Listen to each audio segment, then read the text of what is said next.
Hi everyone, I'm Ekaterina, co-founder of Future London Academy, and welcome to our Mini-MBA webinar today. I thought it's nice to give you a proper welcome, introduce you all to the world of yellow, the world of Future London Academy. In case you didn't know, our mission is to connect creative communities around the world and give them knowledge and inspiration to make the world better. And as you can see, we always bring the best people from literally around the world. And that's what gives me joy, because I feel like we can be so disconnected as creatives, as designers, working in our organizations, working in parts of our organizations, or working in different countries and regions, that it brings me joy that there could be opportunity like today, where we suddenly all in one chat, all in one room, all talking about the importance of business, importance of design, importance of leadership, all the topics that I'm personally very passionate about. And in terms of Future Learning Academy, we've been around for over 11 years. We've educated thousands of people from across the world, from over 100 different countries, and we have an incredible community online through all the digital activities that we do. For those of you who know us for a while, you probably know we've been delivering our practical courses for senior designers and creatives for over 11 years. We have incredible online courses. Mini-MBA is one of them. The reason why we're all here today is our incredible Mini-MBA course that we just launched, which I'm personally super excited about. But we also have courses on creative leadership, branding now, creative ops, projects and strategy, all kind of topics that are very important when you get to the senior level, and you just being a good designer is not enough. If you're more of an in-person person, then we do have a real incredible year-long MBA for design leaders that includes all sorts of topics, from business to leadership to culture to team management to legal, sales, finance, and all heavy topics. And it's across 1 year in London and in San Francisco. So it's an incredible program for those of you who want to commit more of their time and have 15 plus years of experience in the industry. Definitely check it out. And we've been very lucky that lots of great teams trust us, their design teams and lots of their creative teams within these incredible companies, whether it's Apple or Nike, Netflix or Nvidia, they study on our programs. And we always joke that one day we'll be in the room where every single object, every single thing you see or can touch is created by someone who has been through our courses. And I feel like we are on a path there with all these incredible design and creative teams trusting us their time to make sure that we can upskill them to the next level. So this is literally the topics of today's conversation. How can we suddenly translate the world of design and creativity into the numbers that the rest of the company cares about?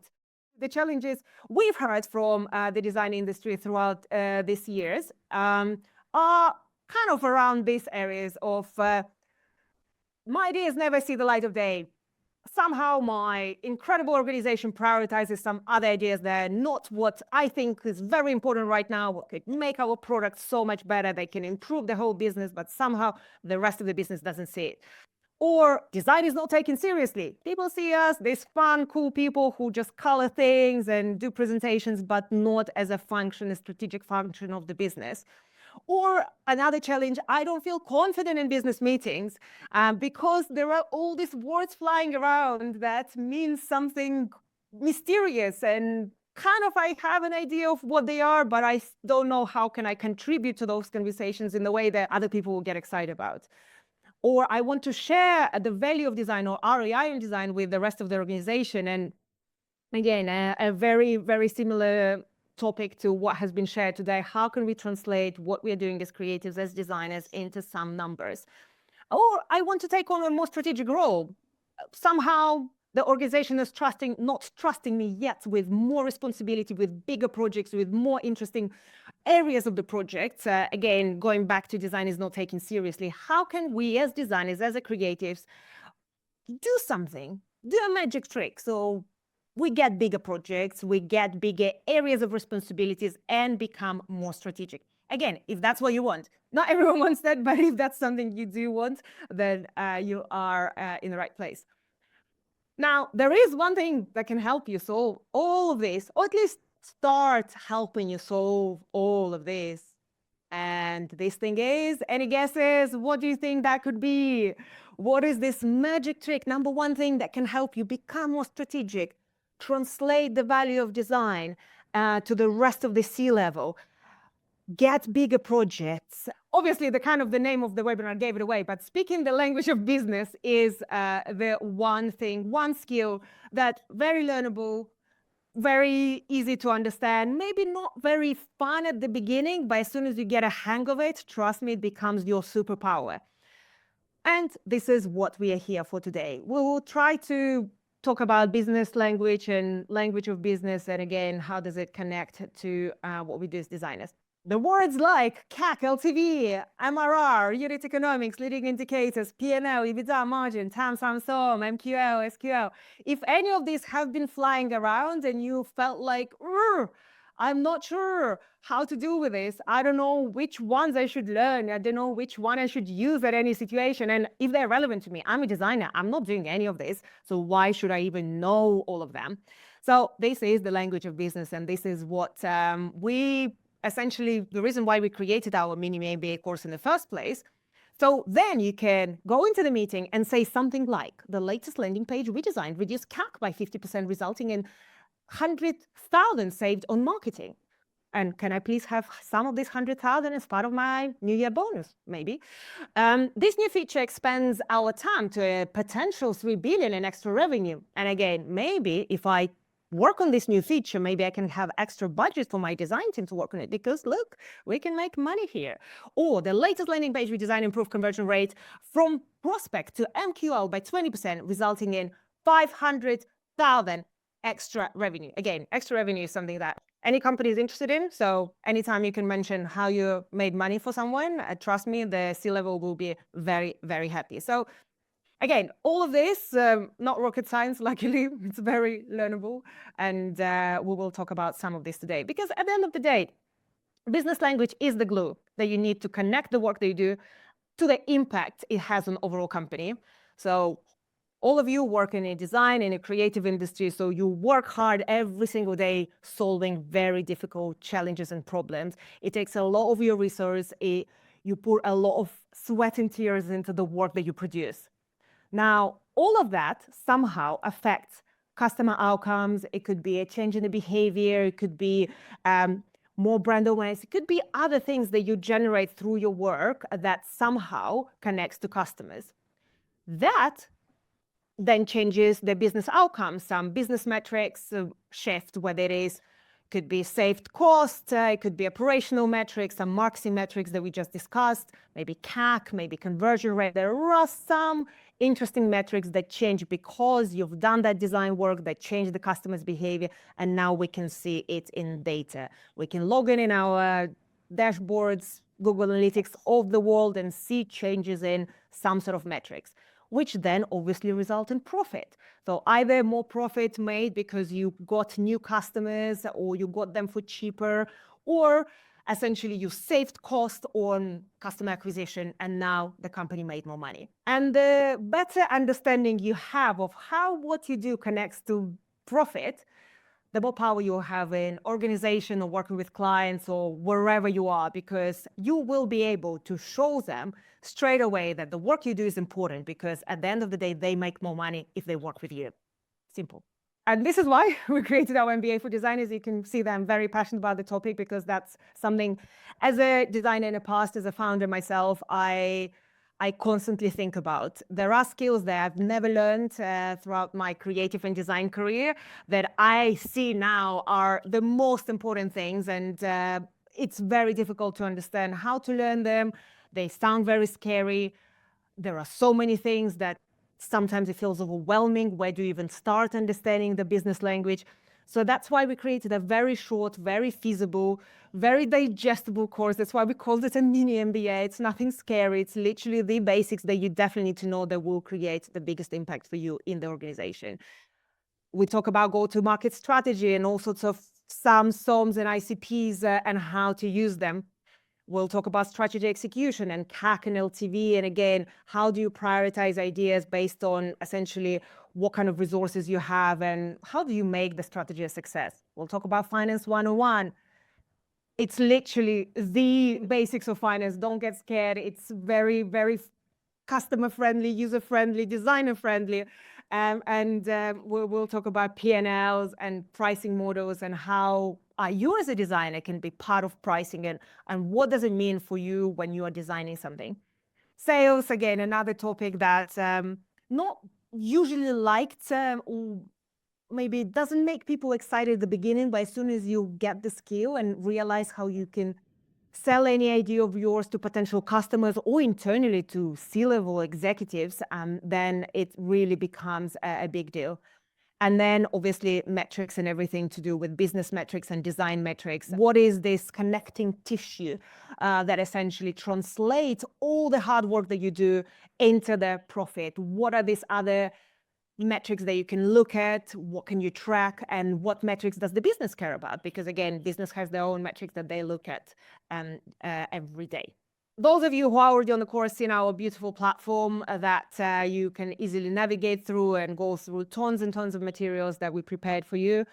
Again, this is really fundamental knowledge that any designer has to know if they want to move in any strategic role, get promotions. So we try to really minimize how many new things we are trying to teach in one course, because it was very, very appealing to add more and more things, but we try to really distill it to the things you have to know when you want to have more impact with your design work. And it's lovely presented by our incredible industry experts. So today we have one of them, Paul Albert, who is a fractional chief revenue officer at Revamp and worked in other incredible organizations, literally creating them from scratch, driving revenue from zero to millions, and generally knows numbers so well that whenever we have a conversation with Paul, I feel like there is constantly new ideas that I go away with that I can use in design. Even though we talk about business and we talk about business strategy, somehow I understand what I need to do as a creative, as a designer, and how that can drive the business. We also have incredible Martina, who does pricing a deal, who teaches finance. She's incredible. She's very, very lovely, but also teaches really important stuff because this is her day to day. She's literally in the world of finance every single day, coming up with pricing strategies, pricing models, and looking at P&Ls. That's her bread and butter. And we have Kate Pincott, who shares more about the metrics, more from the design perspective, again, how you can connect the business metrics to design metrics and what can you actually track as a designer. And wonderful Paul Wright, who has been at Amazon and Apple, and now he's at Uber. And again, his bread and butter is looking at big dashboards, big metric, talking to CEOs about what is the strategy of the company and what metrics can we shift or we cannot shift. And he will be talking more about those conversations that he has with the C-level. How can you understand a little bit more about how C-level thinks? So we have incredible people teaching on the program, and I'm really, really happy that we managed to pick some of the best, not just experts, but also teachers. And again, those of you who already had a pleasure to start the course probably know that they are incredible mentors and teachers who are open to conversations. And this is why it brings me so much pleasure that today we have one of our experts, one of our incredible teachers who've been in the industry, who've done lots of impressive things, and now has time to talk to us. Paul Albert. Paul, how are you doing? Really good. Even better after that introduction. So thank you so much. Very kind of me. Hello, everybody. Nice to meet everybody online. Well, so excited to have you, and we'll dive into conversations about the world of business strategy and what we can learn from you on who is on the other end of business, literally doing the numbers, thinking about the numbers, making the numbers, and how can we as a design community of designers actually be part of that journey. So because we have one of our incredible people, Paul Albert, here with us, who knows everything about business, I thought, why not we learn some business language that Paul Albert knows? We talked about how business language is important, and that if we know just a few good words that we can use in conversations, then we can actually have more productive conversations with the rest of the organization. So why not start with the world of TAM, SAM, and SOM? The first thing is, business jargon and language is typically TLAs, three-letter acronyms. And there's a mixture of those industry TLAs and the company-specific ones that get merged in together to some sort of lexicon that people try to make sense of. But when we think about, TAM, there's a lot of focus on TAM on your total addressable market, right? That's your total addressable market. That the fallacy or the trap that I see a lot of people fall into is think that, like in the case of Netflix, their total addressable market is basically anybody with internet access. But is the likelihood that they're going to actually sell to everybody that's got internet access a likely achievable goal for Netflix in the next few years? Probably not, right? But it's a good place to start because you want to understand how big of a market that you're playing in. And especially if you're dealing with investors, they want to understand how big the market is. Because if you've only got a very small market, what's the investment worth and how much are they going to make over time is important considerations. And as so from a designer perspective, I would think, how big is a market of people that you're designing this product or service for, right? So that's kind of gives you your outer scope of the hockey rink or of the playing field or the pitch that you're playing in. Then you want to start thinking, okay, well, how do I pare that down into people that I can actually address with my service, right? And in a Netflix case, this would be, probably two key things that I would look at is, do people have stable internet access, right? It's not choppy 3G access where it's dropping in and out. And if I'm going to pay for a subscription to certain content, I want to be able to pay. I want to be able to have stable internet access to be able to do it. But then when we get further into the finer layers of the onion, your obtainable market, your service obtainable market, and this is where you get things interesting, right? This is where the actual, do you want, like, Netflix can only operate in countries where they've got license agreements for content to be able to stream.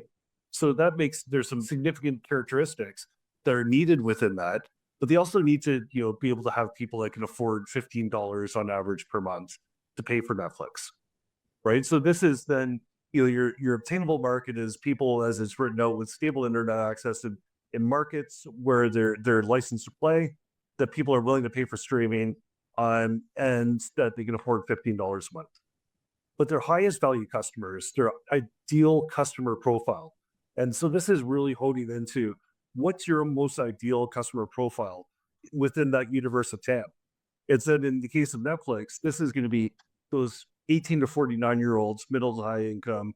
They're tech friendly and they're in high growth in high growth geographies where Netflix is really wanting to pour in. So that's where the focus happens. So in the case of working with founders of startup companies, I haven't met a founder yet that didn't want to try to sell to everybody in their TAM overnight. But you get really confused really quickly by trying to sell too many things to too many people, where if you then isolate it back down into your ideal customer profile, what you're doing is limiting the amount of folks that you want to go out to, but you're going out with a much more specific message, right? It's much more specifically tailored to the value that you create. So from a designer perspective is then thinking about who's my ideal customer within that total addressable market, what characteristics they have, and how can I design towards those folks? And would be my key takeaway from this slide. So if you looked at Netflix's TAM, so which is combination of, number one is number of prospects, number of people that can buy your product or service in your TAM. So there happens to be 5.4 billion people on this earth with internet access. If they all spend $15 a month, Netflix would be making 972 billion on FYI. They're not making that much money, right? They're definitely far from that. But it gives you a sense of, okay, as an investor, I can see a massive opportunity. You mentioned Paul Wright, who's now over at Uber. Uber, Amazon, both companies went through massive years of growth of not making a single penny in profit because their addressable markets were so big that investors pumped so much money in to let them catch up. They both caught up. They're both doing it, but Amazon's extremely profitable now. And so you can see that difference. But so from a Netflix perspective, this is our entire universe of what could be, but not necessarily what they think is actually going to happen in the near term future, if that makes sense. Thank you, Paul, for sharing with us this very important term. Now, let's play a little game with everyone and actually discuss, why do designers need to know TAM? We just learned something new, again, acronyms, as Paul said. People in business love acronyms. So we learned an acronym, and I'm sure some of you heard of this acronym before flying around. The question is, how would we ever use this? Is there any situation where you think you could use this in day-to-day work, or why do you need to know this? Can you put any thoughts in the chat? I would love to hear if anyone from the description of TAM got an idea. how and where would they use TAM, and why this might be helpful for a designer? Like why a designer would even consider calculating the TAM of the product that they currently designing. What's the universal common needs of the market are? Kirk is saying targeting, marketing. Yes, wonderful answers. I agree with that. I love that everyone very quickly learning how they can apply it to the work that they're understanding target audience, more informing product features. Great. I love how you're connecting it already with the work that you do. And I 100% agree with you. I think informing product feature, for example, Bettina, you are talking about, is a really great example of where TAM is very important. So a lot of the time as designers, we're like, I've got an idea. How about our incredible Fitbit now has this function that helps dog owners to connect with their pets better. And like, great. So how many of dog owners who like fitness are out there? And that's a great way TAM can really become important, because when you start calculating how many people in your market that you're looking at, how many of them are dog owners, how many of them are interested in fitness and therefore potentially will consider having a Fitbit, then suddenly saying, is this even function worth developing? Because if there are not enough numbers, if there are not enough billions, then the company will prioritize something else because they have so many other opportunities that can potentially make them billions. Why would they pick a feature that can only, if everything goes right, if all the marketing goes well, if all the functionality goes well, if everyone loves it, the maximum can make is 2 million. And 2 million is a lot of money for a lot of companies, but as we know, big companies are interested in billions. As in one of our recent conversations, our podcast, one of the startup founders said, when she came to an investor and pitched her product, he said, this is a 0 billion product.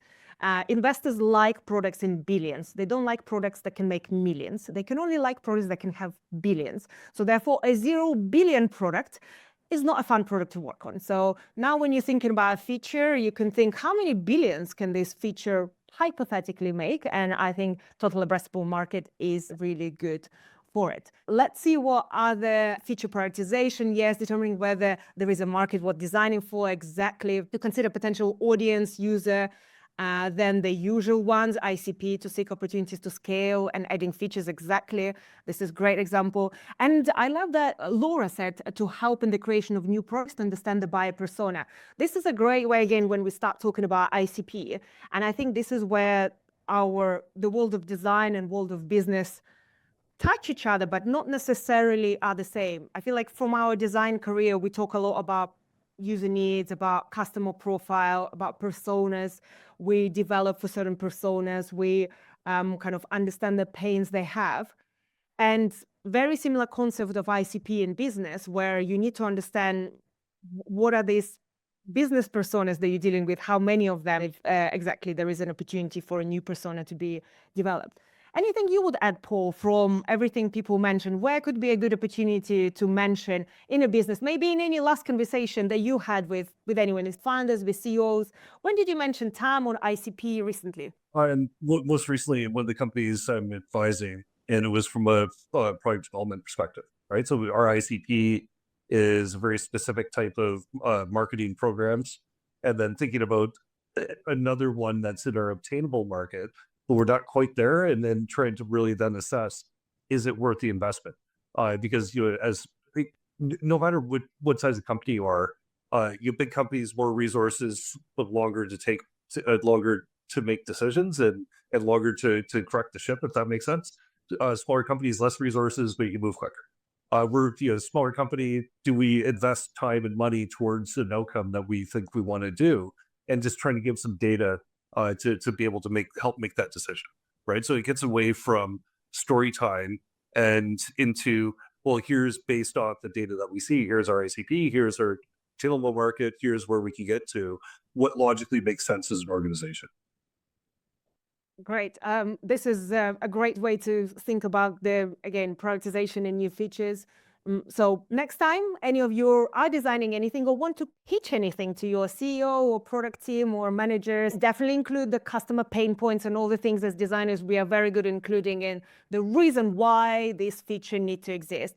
But also include other things like what potential in in revenue does it have based on TAM, SAM, SOM, and ICP of the customers that potentially this feature will reach, and what new markets potentially can go to. And Alex is saying, does our product need to be multilingual? Is it, again, another great example of TAM or SAM and SOM, where you start thinking about the new markets and whether it is a big enough market. A good example is, for example, Finland, where people speak Finnish, and that's the only country that speaks Finnish in the world. So any company that ever tried to go in Finland always had that question of like, should we translate everything in Finnish? If the only thing that it will do, it will open us to this small, very nice, very good, but very small market.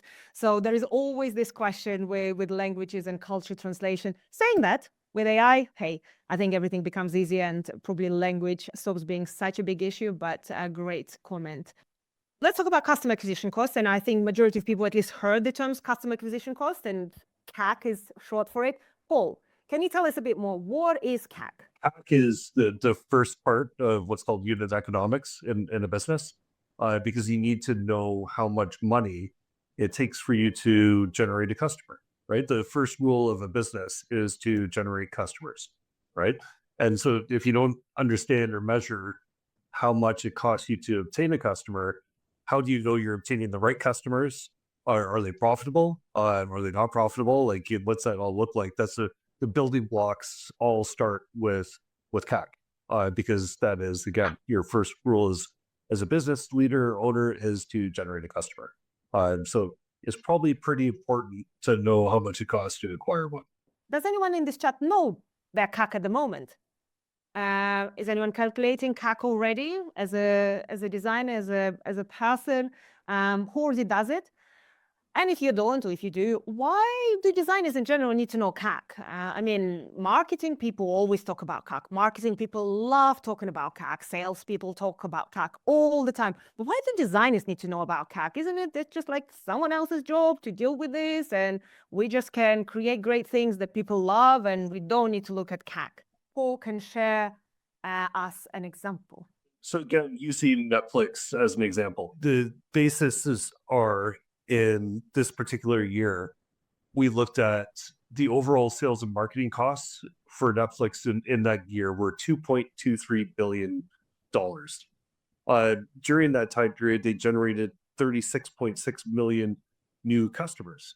So if you divide those two together, basically what it's saying is that it costs them $60.93 to generate a new Netflix customer, right? So every new customer that, again, $15 a month on average as a member, or as a Netflix subscriber, you're paying $60.93.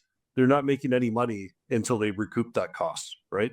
So they know that they've got to keep you for longer than that to get to profitability. So that's the other part of this equation that you'll get through in the course of the lifetime value. But really, what this is showing them is saying, again, to be able to grow as Netflix has been growing, cost them roughly $61 to generate a customer. And it'd be interesting here, like, from this, of understanding how much it costs to generate a customer from a design perspective of what people think why this might be important, right? Back to Ekaterina's point of, as you're building out something, why would this be important? And here comes some really good answers. Yeah, help you understand what kind of resources can be used for a specific product campaign. Absolutely.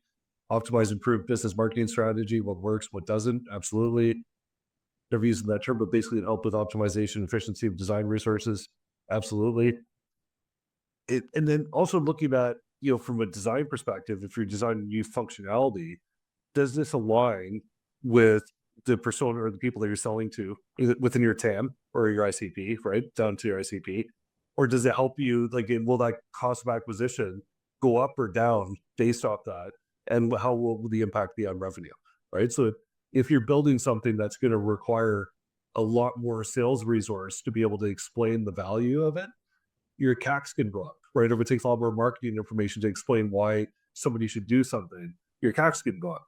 And these are where you might get pushback from people in finance or marketing or sales of really trying to understand what it's going to do for them to help them, again, optimize and create efficiency in terms of what it is that they're selling.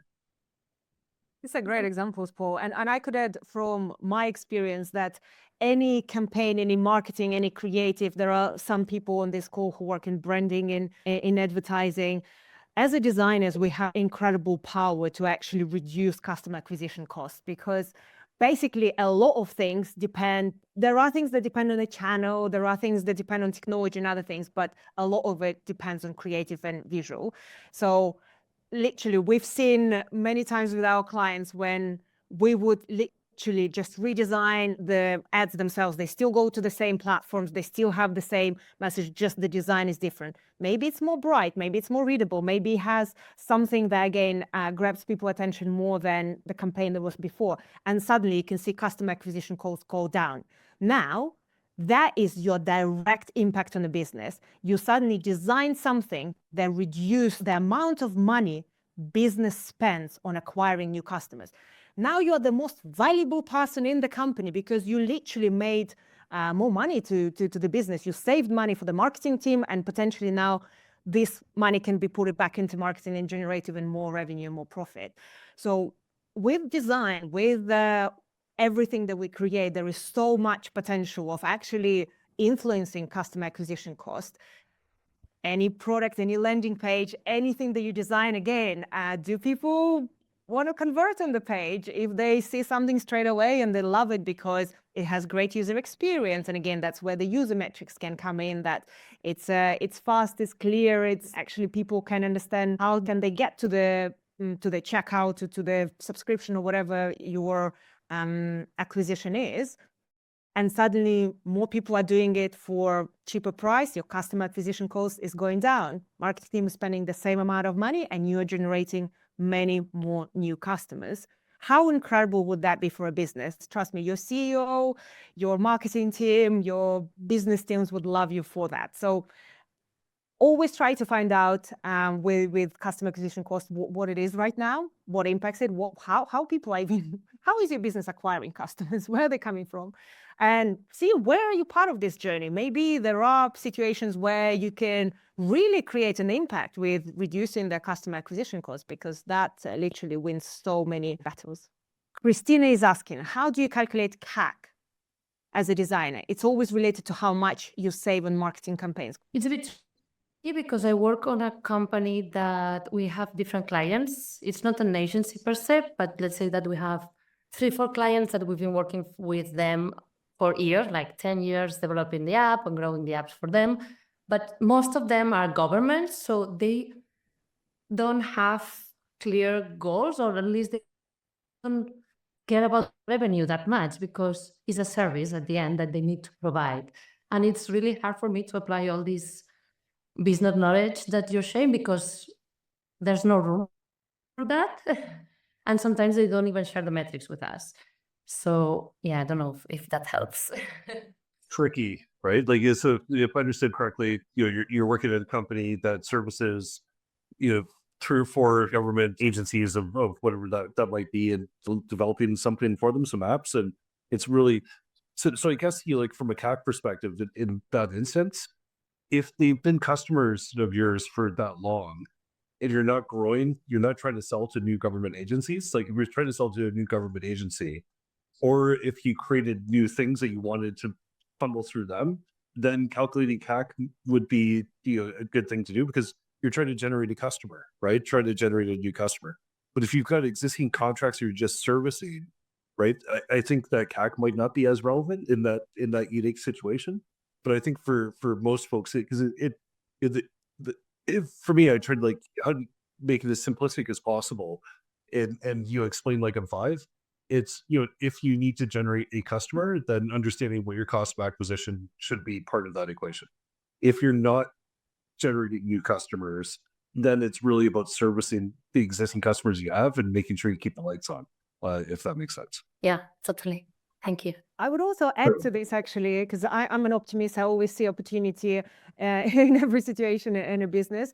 And I wonder if, first of all, there is opportunity to either upsell to customers or sell to new customers. And I wonder if it is true that even within the existing customer base, there is no customer acquisition cost. Because a lot of the time in any service or agencies, you have to wine and dine clients every, let's say, month to make sure that they do buy your services for the next month. And then you might have to do something for free to please them, to make sure, again, they buy something for the next month. And that is the cost that you have to do to make sure that they will buy again from you and continue the contract. Yeah, and I mean, this is where you can get into the weeds a little bit because there's cost of service, right? So it costs, and it depends on your contracts as well, on how your contracts work. If you're selling on a project driven piece, you've got to keep selling to the same people. There's if you can calculate CAC from that perspective. So really, like, I mean, this gets into splitting hairs overall, but I think what's important is really to understand, like, based off your business, if it is, and how customers buy from you, how much does it cost to generate a new customer, right? Or how much does it cost to maintain the existing customers? Would be some of the ways I would look at that. So do designers have access to the data required to calculate CAC? No clue. It depends, I think, on the company and with like in the culture of the organization you work in. Some companies might be a little bit more difficult to get to this. But I would imagine that your marketing, sales, or finance teams will have this information. Like, they'll be calculating this, they'll be looking at this, and so just even be able to ask them, hey, I'm just really interested in understanding CAC for this type of product that we're selling or whatever it is that you're doing, would be a good place to start, to be able to, because it's the suggestion doesn't necessarily mean to go into your CFO and ask them for all the sales and marketing costs for a given period, for a given something, for you to calculate it yourself. Although you're welcome to do that, but I think it's just more having that contextual understanding of that this is probably going to be something that they're interested in, and that you're trying to get it for a reason, would be the way that I would interpret that question, and would be my advice from an answer perspective. And I totally agree with Paul that sometimes is understanding the context and just overall, again, we only share 2 terms with you. They might not be relevant for anything they do right now. In the course, we have many more different things that we go to as part of your business language, but just understanding how the business works overall and what kind of things different people in the business might care about will help you to pick at least the thing that you might start with. Maybe it's not CAC for you at all. It might not be TAM for you at all, but there might be other things that would be very helpful for your day-to-day work in the business. I think Paul gave a really good follow-up to this, that you used to collaborate with the paid team to see the idea of graphic content work on doing A/B testing on Facebook ads. And they just asking the question got the data, it seems, in that case, which is really good. And you won't, like, I can say from the first hand perspective that the excitement of any business leader or manager when designer comes to them who wants to reduce their CAC, just in general, you might not even have a solution. You want to figure out and try to help. Even that will make the entire team so excited. They'll share anything with you, they'll help you, and they'll show all the data just if you're willing to help. Gabriel is asking, can you calculate this for yourself, your practice, or is this only useful for larger businesses? You can use it on yourself, absolutely, right? And it just, depending on what your business is, it might make sense to do it more often than not. So if you're a consultancy, like what I'm doing, I've got 2 to 3 customers at the same time at any given point in time.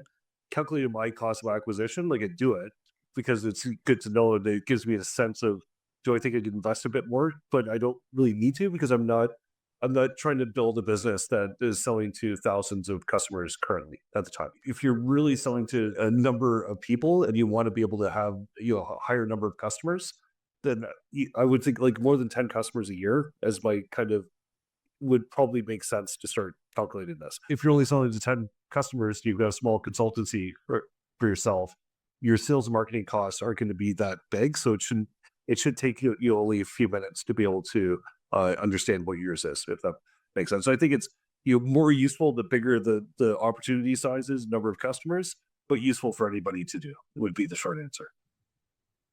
Yeah, and I would add to that, it's sometimes, if we want to go into the weeds, sometimes it might be different per channel or per type of customer. So let's say you're selling to I don't know, CEOs, and they are very difficult to acquire. They're very difficult. So the customer acquisition cost for that ICP would be incredibly high. And then suddenly you have another group of customers that actually you realize the customer acquisition cost is very low.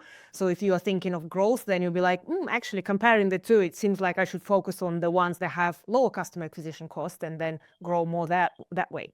We have few questions about the books. Any sort of business for dummies? Alex is asking any books that you would recommend, Paul? A lot. Like I like to read a lot, but I think probably some of my favorite ones. So top of mind, Thinking Fast, Thinking Slow. So really about the power of behavioral economics, which is it's still like it's a book that you can revisit numerous times. From Good to Great is a great general business book. The Hard Thing About Hard Things would be another great business book. But I've got there's in the course, there's a few that I recommend more specifically from a sales perspective of understanding how to communicate effectively to your key personas that you're trying to build a sales motion with. What about you, Ekaterina? Because I've never actually asked you what your favorite book is, and I'd be keen to understand what that is. Good question.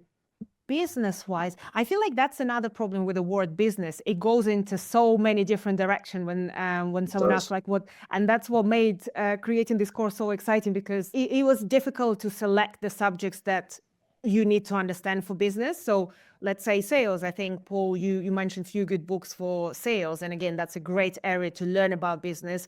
And that's one of the areas you should learn about business.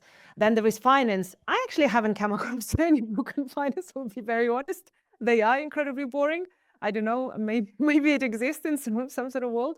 A book about finance that explains it all. If anyone knows any, please put them in the chat. We want to know what are the books about finance we should all read. In general, Effective Executive, it's not about business, unfortunately, it's about leadership. But that's probably the only book that it's dated very much, but it talks about business operation and just how to be more effective. Don't think it necessarily covers the areas that we talk about here, but it's an interesting one. Thank you for putting her on the spot. That was wonderful. I need to think. Maybe we should create a list. That's something that we should discuss. Definitely. Very good list. So if anyone has recommendations, please let us know. We want proven books. We want books that you read and felt like this was good. I learned something. It's worth reading. So then we can recommend to more people, because that definitely knowledge should be spread. Just to see, what book did I mention? I mentioned Effective Executive by Peter Drucker. You probably heard a strategy, culture strategy for breakfast as a phrase. That is one of his famous phrases. He's a very, very famous executive. It's quite, old school in many ways, but I always find it interesting how it talks about operations and efficiency, even though back then it was about machines. They didn't have obviously mobile phones and anything like that. So it was about how you can be more effective when these machines are around. And so I just found it very interesting. Another thing about our course, the next month is very important for us because we just launched it, and we want to make sure that it's as practical, as useful for designers as it potentially can be. Because as I mentioned, there's my frustration that designers don't have enough power in organizations. So we want this course to give you everything you need. So when you go in those business meetings and talk to the rest of the organization, you have the confidence that you're saying the right things and people see the value of the work that you do. So if you buy the course and you find anything that you feel like, you know what, I still don't understand how to do this, or I wasn't sure how can I apply this, feel free to email us. In the next month, we will be collecting all the questions, all the ideas from all of you to make sure we can add extra chapters or extra content or anything else that will definitely help all of you get the promotions, get more influential, get those things that you want out of your job, and potentially lacking the knowledge of business or the language of business stops you from doing it. It's a short course. It's only 5 hours. We try to keep it that way. We didn't want to create a course that's 10 hours and no one finishes. That has everything you can learn, but no one finishes. So we wanted to give only the right knowledge that you need right now and can apply it straight away. If you are a senior designer, if you work in a large organization or a medium organization, where again, you can have bigger impact with your design, but you're just not seen. So please do let us know how we can help you. We would love to hear that. If you want to become more influential tomorrow, you don't have time for Mini-MBA, reading books, nothing. You're too busy right now. Organization is going through a lot. You just work in 24 hours. You don't have time to do anything. And you just want to be helpful. You want to be impactful. You want to do more with your design. I would suggest that when you go to work tomorrow, go to your manager, go to CEO, depending on who do you have access to, whoever is more connected to business function. Could be your CPO, product manager, could be your head of the department, or CEO if you have access to a CEO. And just ask them, or marketing team, and ask them, what is the top priority for the business in the next quarter? And how can I help? They might be surprised by this question because maybe you haven't done this before, so they'll be like, why are you coming to me? But they already will appreciate the willingness to help. I love when people come to me and ask, like, how can I help? What is your top priority? And at different stages of the business is different. Sometimes it is profit. Sometimes it's not. Sometimes it's like, let's burn as much money as possible. We just got this round of investment. So all we need is growth. We need to show growth. We need to show new customers coming to our business. Forget even cost of customer acquisition, as long as we have more. And then we can reduce the cost. But in general, we want more customers. It could be, we actually short on money. We need to cut operational costs. Anything you can do. And then you can start thinking, okay, maybe we can design a feature that reduces the amount customer complaints we have, and then we'll reduce the amount customer service agents we need. Maybe the process of design can be more efficient. So again, we can ship things faster. There are so many things that you can do as a creative, as a designer, as part of the organization to help business with their goals. And if business sees that you're willing to help, and then on top of it, actually can figure out how to help, trust me, your life will be very different from that moment onwards. So if nothing else, just ask someone from the business function tomorrow, how can you help? And the answer might not come to them straight away. They might be like, I don't know how designer can help, but really, really try to dig. What is the priority? What are you trying to do? Are you trying to grow the number of customers? Are you trying to, what's the challenge? Are they not converting on the page? Are they churning? Everyone tries the product for 1 week and then goes away. Try to understand what is the business pain that maybe you're not seeing because you're working in a specific area, and see how you can help.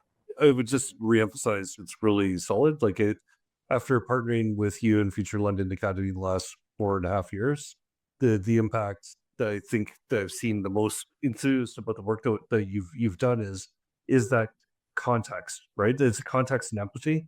And from I think there's probably, and I saw this in one of the comments on, in most companies I've seen, is that there's a lack of context and empathy in between different functions, right? So from sales to marketing, from marketing to product to design, whatever those functions are, there's simply a lack of context and empathy. And what I find is anybody that comes in with a bit of context and has got some empathy of trying to understand what CAC is or whatever that is, you're all of a sudden you're on the same page, right? Even if you're not, it's not an equal metric in terms of what drives what good looks like. Just having that, I think, is super helpful. So yes, just I think context and empathy would be what I would leave with on that. Love it. And you're so right. I think Mariana was actually mentioning, we are thought to think conceptual. We can solve problems, especially if you are coming from engineering-related disciplines. Companies easier cut the number of design stuff instead of listening to the solutions which can change CAC. And I think it comes both ways. I feel like businesses need to understand the value of design. They need to believe in design. But we also, as designers, as a creative and design community, can show them that we actually know stuff. We can use the terms that they know. We can actually try to change the numbers and show the results that we have. And that way there will be more trust and in the designers in the industry, and you as a designer, as a person in the function. Laura was asking, are we learning about how to measure our KPIs as designers? Is there a level of seniority we need to enter this MBA? I'm not part of C-level. This is Mini-MBA, open for everyone. It's online. It's literally, we try to make it as accessible as possible so you can watch it in your own time. There is no restriction who can enter it. And we have specific KPIs. Yes, that as a designer you can track. We have a separate chapter on metrics. So you can see as a designer what metrics, for example, Cleo, the fintech company, tracks. And you can understand what you can track in your organization as a designer. But also Paul shares a lot of metrics that are important to track as a company overall. And then you can see which one of those you can actually start tracking as a designer. And back to your question, whether you need to be at a C level, we have a program where we do have selection. So going back to different programs that we run, we have a more higher MBA program. So if this mini MBA is not for you because it's too junior, it's too basic, you already know the kind of the roughly fundamentals, but you also want to develop your leadership, you want to develop how you run teams, how you grow teams and grow businesses. We have a proper full year MBA. They split into 5 modules across 1 year, only 2 weeks at a time. So that is one where we have few thousand applications for 30 sports every year. So it is very selective and you do need 15 plus years of experience.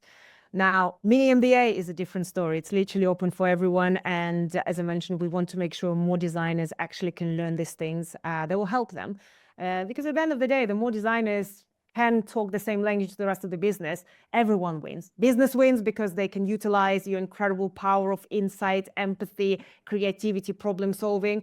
And then you win because suddenly you work on more exciting projects and are becoming more influential within the organization. So it's win-win for everyone. I do believe that if only I could somehow convince more people that these skills are very important, because I went through this journey myself, but I suppose everyone does it in their own time. But we are very happy that now at least we have an online version that is more affordable than our full year MBA. I feel like it's very rare to find a person who worked in so many different organizations and really help them to make money. At the end of the day, in any organization, what C-level cares is about, is the company growing? Is it making more money? And Paul always took companies from place A to a completely new place B and was literally driving the growth of companies. He sees all the ins and outs of how it's done and how, again, anyone as part of the organization can be part of this growth. So I'm so happy that all of you can get a little piece of knowledge from Paul in the recorded way. So you can, again, use this in your own practice. So we take one to Kirk on what are the executives asking themselves about their creative team strengths and role. I think, from my experience in working with creatives, both in marketing and in product and design or in creative delivery, it does kind of come back down to CAC and like how much is this delivering into like overall value for the organization? Like how does this fit into us acquiring more customers, or depending on what they're acquiring more customers or retaining more customers? Or because the companies at the end of the day, it's like either make money or save money are the two big levers that they're going to try to pull. And so how do you fit into one of those cogs, right? Is the ultimate thing. Like it's of course there's companies like Apple that are just known for great design, and that's part of their brand, right? That's part of their unique differentiator in a lot of ways. Like nobody remembers whatever the Microsoft MP3 player was before iPod, right? Like nobody remembers that because it wasn't really a thing. So there could be something big on the strategic level, depending on the company that they care about design. But I think it's really Zoom. That's right. I think it's really about how is this interoperating within the entire organization and not single out. So hopefully that helps answer the question. And I would add to your point, Paul, because I think Apple is such a unique organization that a lot of designers fall into the trap of saying, we want to be like Apple, we just want to do great design and the sales will come. That could work if your CEO is Steve Jobs. If he's the one who believes that that's how the world works, then you'll sort it. You don't need to explain anything else. You might not even need to mention CAC ever, because your CEO already knows that design on its own can create almost the new market. Now, if majority of people work in an organization that are driven by CEO, that probably came either from sales, from marketing, or from finance, which is more traditional paths for CEOs nowadays. I do believe it will change in the future. But that usually is person who is, as Paul said, in charge of growth, in charge of profit, in charge of making more money or saving money. So therefore, these are the two areas they will care about. So the more you can connect what you do to them, make it visible within an organization as well. So not just do something, but also shout out about it. Send newsletters about this. This month, we decreased customer acquisition cost, or this campaign improved our customer retention, or whatever that is. The more you talk about it, then the more the rest of the organization will understand what actually you're doing in terms of overall business. Why is less is more when you define target? It's why less is more. So I think the most important resource that anybody's got is time, right? And how you invest your time and where you spend it.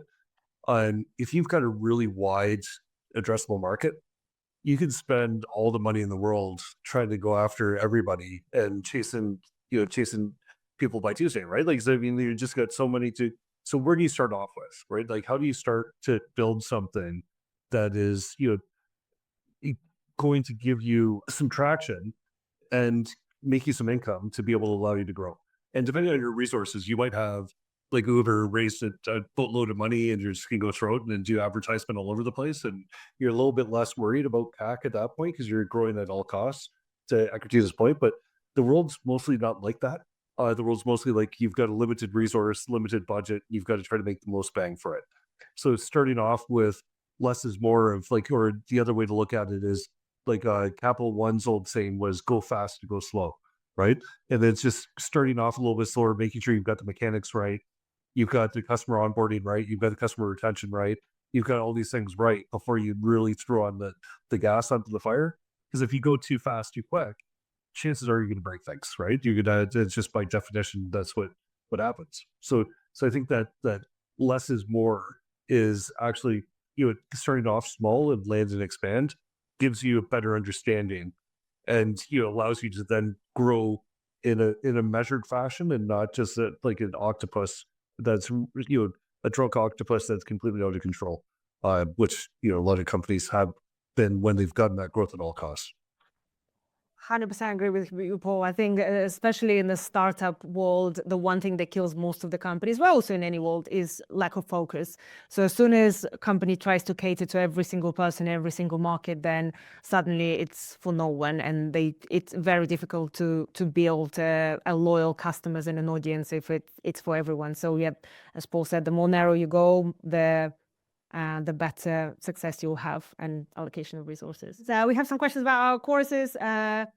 Kirk, Creative Ops course is about creative operations in an agency. So if any of you here work in agencies and have to deal with building a scope for a client and it's kind of spreadsheet of how many hours the person would do, and therefore what you should budget for a project, and then how you communicate to clients and different ways of communication and all of that. So basically, if you want to have more efficient creative operations within the agency, and right now they're not efficient, and you struggle with clients missing the payment deadlines or not budgeting enough to deliver the project and running out of money. And if any of this sounds familiar, of burning deadlines, running out of money, then this is something you'll enjoy, but it's more relevant for creative agencies rather than for product companies. Any courses for the designer to founder track type designer?